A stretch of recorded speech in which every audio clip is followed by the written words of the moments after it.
Life, it can be a roller coaster. And in 30 seconds of feeling some type of emotion, you can base everything in that place. I've discovered that in life. I could have $5 in my bank account, have more food than ever, a nicer place to sleep than any 17-star hotel, but still feel more defeated, more depressed, more like I'm not going to make it. 7,000 odds are against me. And then I could have $10,000 in my bank account. I got more debt than I ever have. I feel more broke. I have all these people pulling on me. None of it makes sense. Then I could have nothing in my bank account, but have the highest level of peace, the highest level of rest, no satanic pressure, feels like no opposition, feel like I'm just floating on cloud 90,000.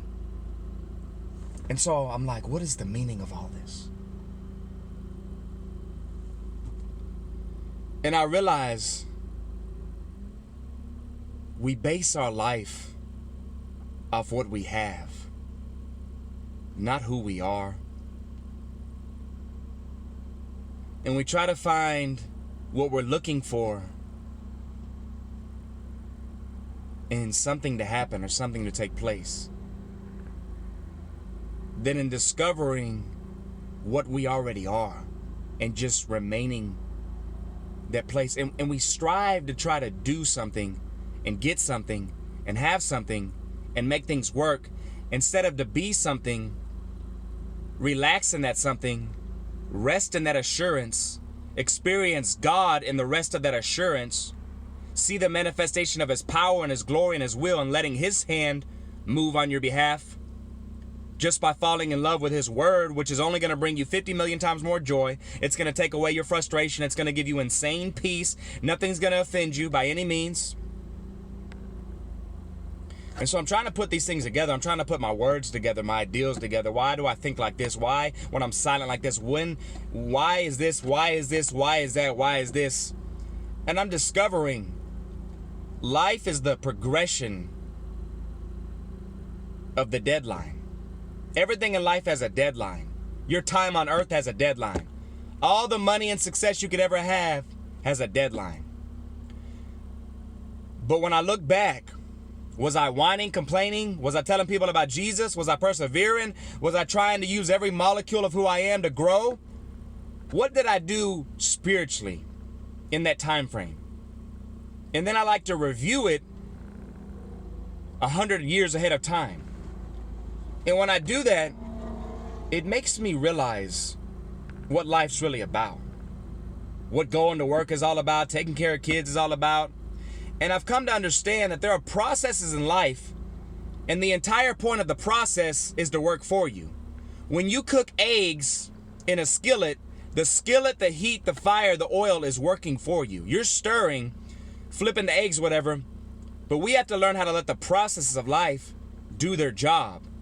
If we try to be this, be that, do that, think like that, try that, and just let the pure, instead of letting the pure flow of the processes of life do their job, then life becomes a disaster. Or it feels that way.